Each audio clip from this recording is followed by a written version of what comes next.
स्वागत है आप सभी का दी आयुर्वेदिक एकेडमी में और बीएमएस लर्निंग पार्टनर। आज जो है हम काय चिकित्सा पेपर 2 के इम्पॉर्टेंट टॉपिक्स के बारे में बात करने वाले हैं। मैंने लास्ट वीडियो बनाई है जिसमें जाके आप देख सकते हो, और उसमें से आप जितने भी यूनिवर्सिटी के पेपर उठाओगे उसमें कम से कम 6 से 7 क्वेश्चन डायरेक्ट क्या है उस पर्टिकुलर इंपॉर्टेंट टॉपिक से आया है। ठीक है, तो आप चाहे वेरीफाई कर लेना कब की वीडियो है, कब कब पेपर हुए। ठीक है, जो मैंने हाइड्रोजेनिक डिजीज़ बताया था वो एनआईए के पेपर में ही पूछा गया है। गुजरात की तरफ जो एग्ज़ाम हुए हैं कई जगह मतलब उसको पूछा गया है। ठीक है, मैंने गाउट के बारे में बताया वो भी वहाँ पे आया है। ठीक है, प्रमेय वगैरह ही पूछा है, हाइपरटेंशन इंपॉर्टेंट बताया था, उसमें भी जो है पूछा गया था। ठीक है, आज अपन सेकंड पेपर की बात करेंगे, और उससे पहले एक चीज़ मैं बता दूं कि सेकंड पेपर के अंदर जो है मार्क्स गेन करना बहुत आसान है। क्यों आसान है? क्योंकि इसमें 6 जो है क्या है, सिर्फ 6 और 6 यूनिट है। कितनी? सिर्फ 6 यूनिट है। ठीक है, उन 6 यूनिट को अगर आप देखोगे तो उसमें सिलेबस इतना ज़्यादा नहीं है। लास्ट की यूनिट अगर आप उठा के देखोगे, जो पुरुषवाह श्रोतस है और जो मूत्रवाह है और जो उदकवाह है, इसमें छोटी छोटी व्याधियाँ हैं, तो इसमें एग्ज़ाम में आप ज़्यादा नंबर गेन कर सकते हो as compare to first and second paper. ठीक है, तो इसको हो सके आप सारे टॉपिक्स अच्छे से कवर करना, क्योंकि हो सकता है अगर आप इसमें 60-65 मार्क्स गेन कर लोगे तो अदर जो पेपर्स हैं उनमें क्या हो सकता है भाई, हमें थोड़ी आसानी हो जाए पास होने में। ठीक है, अब बात आती है, सबसे पहले मैं आपको बता देता हूँ, सबसे पहले अपन बात करते हैं कि पुरुष जो अपना क्या है, जो है उदकवास श्रोतस है। तो उदकवास श्रोतस के बारे में एक्चुअली थोड़ी बात कर लेते हैं। ठीक है, उदकवास श्रोतस में अगर मैं आपको बताऊं तो ये जो जलोदर है या असाइटिस का मॉडर्न कोरिलेशन कई जगह पूछा गया है। ठीक है, इतनी बात इसमें ध्यान रख लेना। और ये जो तृष्णा और जो शोथ है, इनकी चिकित्सा इंपॉर्टेंट है। आप कोई भी पीवाईक्यू उठा के देखोगे ये आपको देखने को मिल जाएगा। ठीक है, उससे पहले मैं आपको एक चीज़ और बता दूं, वो है अपना प्राणवाह श्रोतस। भाई मोस्ट इंपॉर्टेंट है। सबसे पहले जितने भी श्रोतस हैं उनकी सामान्य चिकित्सा का श्लोक पढ़ लेना, या सामान्य चिकित्सा के बारे में ज़रूर पढ़ लेना, क्योंकि जितने भी पेपर अपने आए हैं अभी तक, जितने एग्जाम हो चुके हैं एनआईए वगैरह जिनके एग्जाम हो चुके हैं, उनमें आप देखोगे किसी ना किसी श्रोतस की जो है सामान्य चिकित्सा के बारे में ज़रूर पूछा है, तो वो हमें ज़रूर पता होनी चाहिए। ठीक है, उसके बाद अगर मैं इसमें आपको बताऊं, श्वास, हिक्का और कास, इवन जो श्वास है वो पीवाईक्यू में सबसे ज़्यादा बार रिपीटेड है, श्वास को कई बार पूछा गया है। ठीक है, तो अपना जो प्राणवाय श्रोतस है उसमें से श्वास, हिक्का और कास तो हमें करके करके ही जाना है भाई। ठीक है, साथ ही में अगर आप पीवाईक्यू में देखोगे राज्य क्षमा पूछा गया है। ठीक है, और जो अपना तमक श्वास है ये भी एग्जाम में क्या है, कई बार आ चुका है। ठीक है, तो इस यूनिट में मैं आपको यही कहूँगा कि ऊपर की जो श्वास, हिक्का, कास, उर्छत और राज्य क्षमा है, इनको जरूर कर जो है कर लेना। अब जैसे कि मैं आपको दिखाऊं, अगर इसको आप कहाँ से अच्छे से कर सकते हो। ठीक है, जिन स्टूडेंट्स के पास आयुर्वेदिक एकेडमी के नोट्स हैं वो तो अच्छे से पढ़ाई कर रहे होंगे। जैसे कि श्वास है, इसमें सिर्फ 28 पेजेस में कंप्लीट श्वास को अपनों ने कवर किया है। ठीक है, जैसे कि श्वास देख रहे हो। ठीक है, अब इस श्वास में क्या है, मैंने हर चीज़ में आपको क्या है बाकायदा इसके जो है भेद वगैरह, इवन चिकित्सा सूत्र सभी का मिल जाएगा। ठीक है, और कौन सी औषधियाँ इसमें उपयोग की हैं ये अवेलेबल हैं। और मैं आपको बताऊं, देखो हिक्का वगैरह हमने सब प्रॉपरली लिख रखा है, अगर आपके पास डिटेल्ड नहीं है तो ये आप जो है रेफ़र कर सकते हो।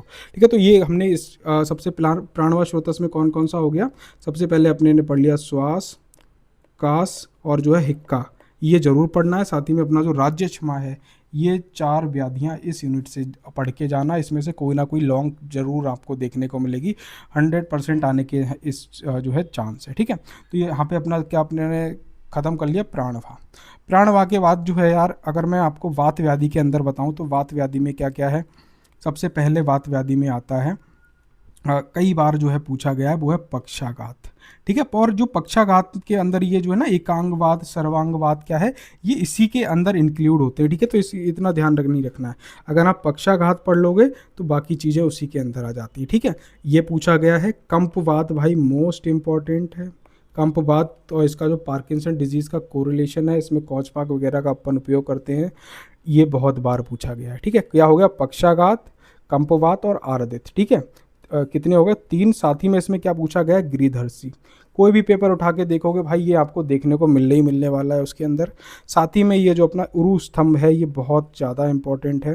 इन जो है वात व्याधि में ये टॉपिक हमें सबसे पहले करने हैं, उसके बाद अदर करना। क्या, गिरिधर्सी हो गया, उरु स्तंभ हो गया, आर्दित हो गया, कंपवात हो गया और जो है पक्षाघात। समझ गया। साथ ही में वात व्याधि की सामान्य चिकित्सा तो हमें पढ़नी ही पढ़नी है। ठीक है, तो 2 हो गए। वात व्याधि में हमने 4 डिजीज़ पढ़नी है, और क्या है और क्या है, प्राण व श्रोतोदृष्टि के भी अंदर 4 हैं, वो सभी ने पहले पढ़ रखी होंगी, ठीक है। जैसे कि मैं आपको इसी में दिखा देता हूँ। जैसे कि अपना ये है, मान लो ये क्या है, ये है अपना आर्दित, ठीक है। तो आर्दित की परिभाषा वगैरह इसमें हमने ऐड कर रखी है। साथ ही में और क्या आपको मैं दिखा देता हूँ, इसका चिकित्सा सूत्र भी हमने यहाँ पे लिखा हुआ, ठीक है।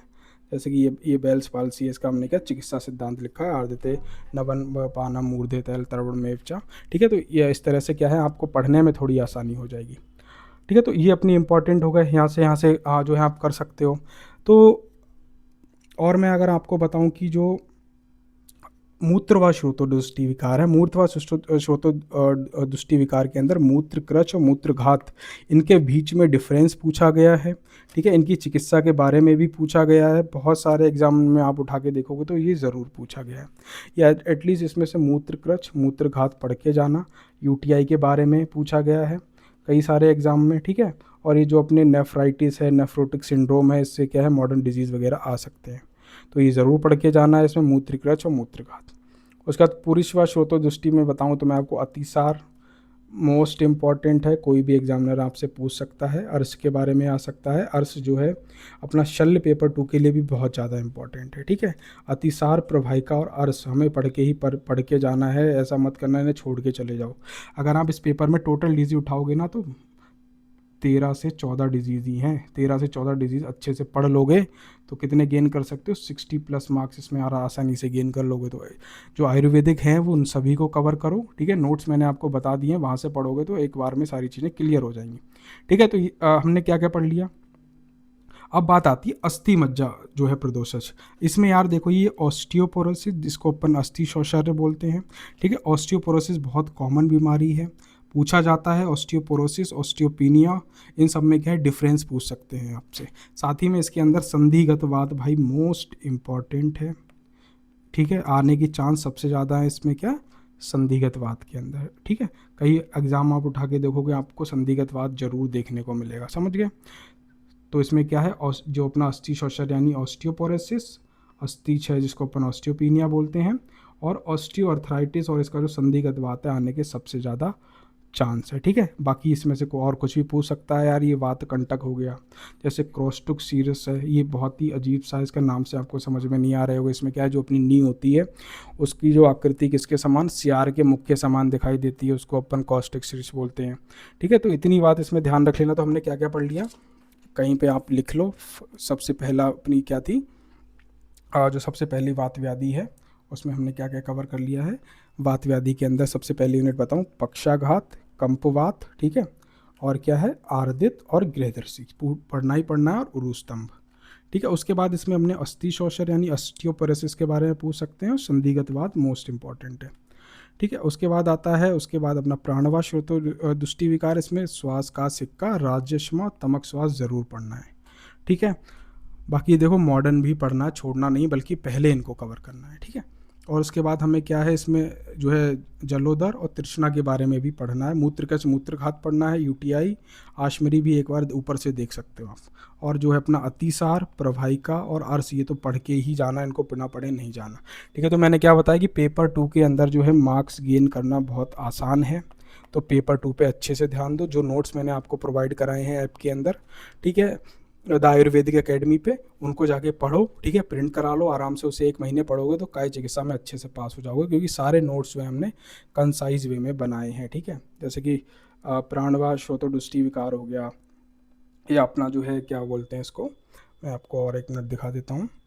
जैसे कि अपना ये वात व्याधि हो गया, ठीक है। वात व्याधि में भी हमने, एक सेकंड, सभी इसी तरह से देखो, इसमें बात 47 पेज में वात व्याधि पूरी कंप्लीट हमने कर दी है, इसमें सभी कंसाइज वे में है। और जैसे यार एक चीज़ मैं इसमें आपको और बताने जा रहा था कि क्या, एक चीज़ इसके डिसीज़ के बारे में बता दूँ। जैसे पक्षाघात है, इसका मॉडर्न कोरिलेशन भी हमें जो है एटलीस्ट थोड़ा सा सभी में लिखे ही आना है, ठीक है। क्योंकि अगर आप अपन ये नहीं लिखेंगे तो हो सकता है भाई थोड़ी हमें समस्या का सामना करना पड़े एग्ज़ाम में, है ना।